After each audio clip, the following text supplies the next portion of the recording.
Hello, gentlemen. Welcome to another episode. Today, I want to deconstruct one of the biggest illusions of modern relationships: the idea that female presence is a moralizing factor in a man's life. Let's reflect on this together. There's a deeply rooted cultural view that the single man is a failure. If he doesn't have a partner, something is wrong with him. He's immature, selfish, unreliable. This narrative is still upheld by society and, worse, accepted by many men who don't realize how harmful it is. Since the days of the first forums and meme blogs, male loneliness has been romanticized as something pathetic. Remember Forever Alone? That was already a harbinger of the deprecating view of the man who is alone. Today, in times of social media, this pressure has only increased. Many men have come to see relationships as a certificate of personal worth, and so we see the repetition of the idea. If even so-and-so has a girlfriend, why don't you? This becomes a meme, a topic for coaches, and fuel for anxiety. The problem is that this logic feeds an even bigger lie: that women choose partners based on morality, kindness, goodness. This is a farce. If it were true, we wouldn't see criminals, abusers, and problematic figures being idolized and courted. In practice, the female selection criterion rarely involves virtue. Attraction isn't rational. Drug dealers, delinquents, and even murderers receive attention, affection, and even marriage proposals. This shows that female desire isn't linked to goodness, but to other factors: power, emotion, danger. Men who believe they are chosen for being good people are living a dangerous illusion. And this illusion has consequences. It generates frustration, low self-esteem, disillusionment with love. And worse, many of these men continue to reinforce the very culture that harms them. Women, unlike men, have group consciousness. They understand that the term women represents each one of them. Men, however, think that when men are spoken of, the problem is with others. This causes many to continue feeding their own oppression. This absence of collective male consciousness makes men easy prey. They become defenders of values that don't benefit them. They defend the idea that a partner is a sign of personal evolution, when, in reality, this only makes them dependent on external approval.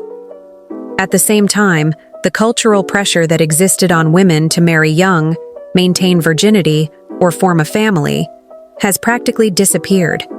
The pejorative labels have been abandoned, but for men they remain firm: single, immature, don't want to marry, selfish, doesn't share income, stingy.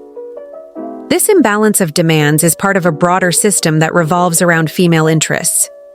It's called gynocentrism, a socio-cultural structure where everything is oriented to serve women, and men merely support this arrangement with their work and sacrifice. Men themselves validate this system when they continue to act as unconditional providers, even without receiving reciprocity. Chivalry, kindness, and emotional effort without return are the norm for many. It's necessary to break this cycle. It starts by rejecting the idea that a relationship is a kind of existential validation. Having a girlfriend doesn't make you better. Not having one doesn't make you worse. A woman isn't a prize for good conduct. When a man begins to see himself as solely responsible for his own worth, he stops depending on female approval. He stops competing for attention and starts acting in his own interest. This change in mindset doesn't require collective movements, marches, or revolutions. It happens silently, individually. Every man who decides not to live under this logic contributes to weakening the system that exploits him.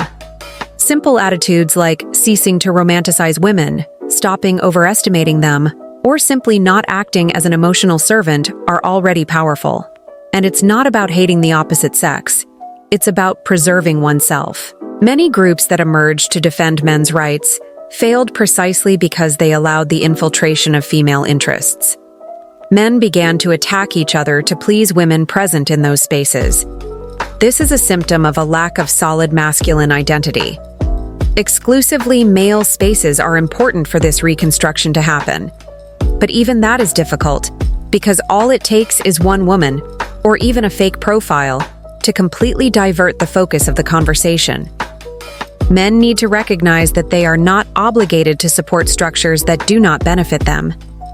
If feminism is funded by taxes, and most taxes come from male labor, then the man who awakens and stops supporting this is already doing a lot. And no, it's not about sex war. It's about waking up to the fact that the dominant culture is hostile to the traditional man.